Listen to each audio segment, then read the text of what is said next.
속으로 다른 사람을 막 비난하고 헐뜯는 그런 일들이 자꾸 마음속에서 일어난다면 조심해야 돼요. 제가 일주일 전에 진짜 짜증이 심하게 났거든요. 평소에는 괜찮은 일들인데 그날따라 막 화가 나고 누굴 봐도 비난하고 있는 내 자신을 발견을 했어요. 그런데 저의 경우에는 그런 일들이 마음속에서 일어나면 진짜 귀신같이 알아차리거든요. 아, 내가 지금 위험한 상태구나. 그런데 그걸 아니까 더 스트레스를 받는 거예요. 내가 이것밖에 감정 컨트롤을 못하는 사람인가 하는 생각에 스스로를 또 탓해서 스트레스가 또 쌓이고 이렇더라고요. 그렇게 어딘가에 스트레스를 해소를 못한 상태로 며칠을 갔어요. 그러니까 몸이 못 버티는지 신호를 보내더라고요. 일단 저는 스트레스를 받으면 면역력이 떨어져요. 심하게 떨어지거든요. 그래서 각종 질병이 막 갖다 붙어요. 이제 일이 끝나고 주말 딱 쉬자마자 몸살이 난 거예요. 그래서 한 이틀간을 내내 누워 있었거든요. 머리도 아프고 막. 그런데 딱 이틀이 지나고 나니까 조금 몸이 괜찮더라고요. 그런데 월요일이 되자마자 생리통에 그 말할 수 없는 그 아픔이 막 느껴지면서 저번 달보다 더 심해진 거예요. 이 통증이. 그렇게 며칠 아프고 나니까 이제는 어디가 이상이 생기냐면 온몸에 두드러기가 난 거예요. 이게 왜 난지도 모르겠는데 병원을 가서 또 주사를 맞았죠. 여러 질병들이 겹치면서 몸이 아파오니까 밤에 잠을 못 잘 때는 정말 울면서 생각을 했어요. 아, 진짜 모든 것들을 때려치고 싶다. 그냥 다 때려치고 아무것도 안 하고 싶다. 이때까지 쌓아온 것들, 짐들, 생각했던 것들, 그런 걸 다 그냥 내버리고 싶은 거예요. 그런데 사람이 진짜 이상한 게 그렇게 생각하는 와중에도 불안해요. 막 내가 할 일을 못하고 있다는 생각에. 그래서 이래선 안 되겠다 싶어서 나의 그런 근본적인 원인들을 찾아서 좀 해소를 해야겠다 싶어서 제가 생각한 3가지 방법입니다. 여러분도 같이 해보시면 도움이 될 거예요.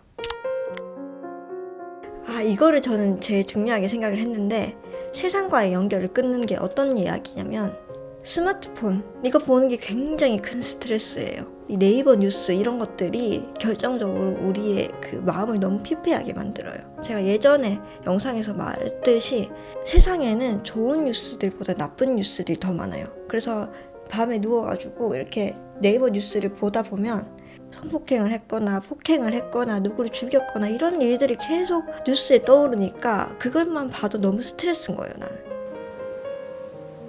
그래서 뉴스를 끊고 카톡도 저는 한동안 답장을 안 했어요. 왜냐면 너무 그런 답장하는 것 자체도 스트레스가 나서 끊었습니다.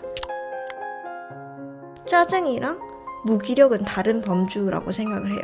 무기력은 힘이 없는 상태고 짜증은 속에서 막 여러 생각들이 들면서 막 화가 나는 상태잖아요. 내가 당연시 누군가에게 해줘야 되는 일들 있잖아요. 그런 예의 범절에서 조금 벗어나려고 했어요. 스트레스를 받고 짜증이 나면 나를 보호하기 바쁘거든요. 그런데 남을 챙길 그 여유가 없어요. 거기서 남을 더 챙겨야 된다 이런 생각이 들면 더 짜증이 나는 거거든요. 부모님한테 해줘야 하는 자식으로서의 덕목, 애인으로서 예쁜 말을 해줘야 하는 그런 덕목, 그리고 친구들에게 해줘야 하는 그런 덕목들 막 여러 가지 있잖아요. 그런 것들에서 벗어나는 거예요. 그래서 저는 부모님이나 친구들한테 미리 얘기를 했어요. 내가 지금은 너무 내 스스로가 감당이 안 되니 너를 돌봐줄 여력이 지금은 없다. 그러니 잠깐만, 당분간만 좀 이해를 해달라 라고 이야기를 했어요. 그런 스트레스라도 줄이니까 정말 마음이 훨씬 편해지더라고요. 놀 때도 항상 마음 한켠에 내가 이렇게 놀아도 되나? 공부해야 되는데 이렇게 시간을 허비해도 되나라는 생각이 좀 큰 거예요. 그게 20살 그리고 25살, 20살 후반까지 이어지더라고요, 저는. 그래서 집에 있는데 그냥 무작정 쉰다? 이게 좀 불안해서 일을 하게 돼요, 항상. 그래서 친구랑 놀러를 나가버리거나 아니면 아예 내가 일을 못하게끔 나 스스로를 다른 곳에 격리를 시키는 거예요. 근데 그렇게 좀 쉬다 보면 이제 월요일 날 세상이 좀 달라 보여요. 제가 회사에 다닐 때 주말이라는 게 없었어요. 월화수목금금금 토요일 일요일도 일을 하다 보니까 월요일 날 무슨 요일인지 이 감각을 잃어요. 다들 그런 사람들이 모여 있으니까 조금만 사소한 말투 실수를 하거나 조금 남의 심기를 건드린다 이러면 이제 그 날은 대폭발인 거예요, 모두들. 그래서 자기만의 휴식 시간을 꼭 챙겨야 돼요. 이게 이기적이라 할지라도 내가 쉴 수 있는 틈을 회사에서건 집에서건 그런 시간들을 마련해 놔야 돼요. 그래서 그때는 정말 점심시간에 밥 먹으러 갈 때 햇빛만 봐도 진짜 너무 행복하고 기분이 좋아지더라고요. 요즘 짜증이 너무 많아서 스스로 감당이 안 되시는 분들은 이렇게 휴식을 좀 가지거나 일상에서 좀 탈출을 해보거나 아니면 세상과 조금 단절시킬 필요가 있다고 생각을 해요. 오늘 그 짜증이 조금 풀렸으면 하는 마음으로 영상을 찍었습니다. 다음에 또 더 좋은 영상으로 찾아올게요. 안녕.